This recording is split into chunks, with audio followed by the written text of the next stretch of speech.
Welcome to Ponca Creek Lodge. I'm Rhonda Mills with Buffalo Outdoor Center. And today I am making a wonderful recipe that is perfect for potlucks. It's called Balsamic Picnic Salad. But before we make that recipe, I'd like to introduce you to our lodge, our #1 venue for weddings, but it's also a very popular rental for groups and gatherings of friends. So before we make our recipe, let's go inside and take a quick look around. So here we are inside Ponca Creek Lodge, and as you can see behind me, this is not your ordinary kitchen. We have miles of counter space. We have some great amenities like an ice maker, a wine cooler, double ovens, just an excellent space for preparing meals for groups or say a special event like a wedding or an anniversary celebration. So let's go and make our balsamic picnic salad. Okay, for your salad ingredients, you're going to need a can of small baby peas, a can of French green beans, French cut, some pimento, some shoe peg corn, okay, not yellow corn, but white shoe peg corn, some white onion, and I like to even add in some mushrooms to mine. That's kind of optional, but adds a nice touch. So the star of your show is going to be your balsamic vinegar glaze. All right, so the ingredients that you need are going to be your choice of oil. I sometimes use vegetable oil, sometimes avocado oil. You can even use canola. Might not use olive oil. I think it kind of gives it a little different flavor, but basically you can kind of use anything you want. Then you want a good quality balsamic vinegar, some sugar, and just some salt and pepper to taste. So I have pre-made my balsamic vinegar or marinade before we came to the lodge.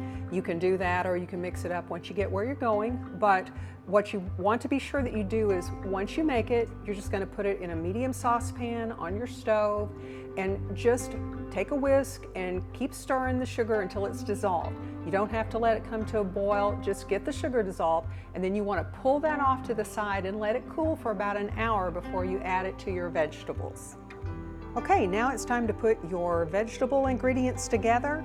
So add your peas and your corn, your green beans, your pimento, and if you're adding mushroom, it's a good time to do it. And I actually pre-drain those before adding them.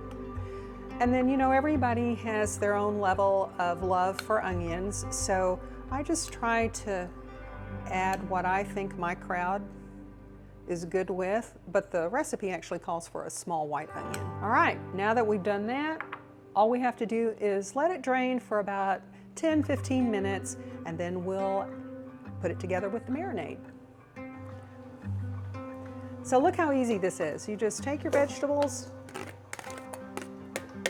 and scoop them into, well, kind of a medium-sized bowl. Add your marinade,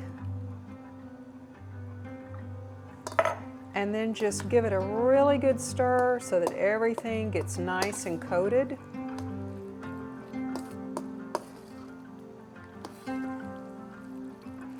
And now we're going to go get a pretty bowl to put it in, and we're gonna let it sit in the refrigerator for, oh, I would say at least 4 or 5 hours.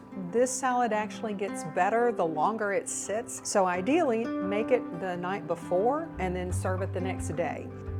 I promise you, you are going to be asked numerous times for this recipe. So to make it easy for you, we've put a link in the description below to the recipe PDF that, hey, have that ready to go on your phone, and the moment somebody asks you for it, it's just easy to send them the link.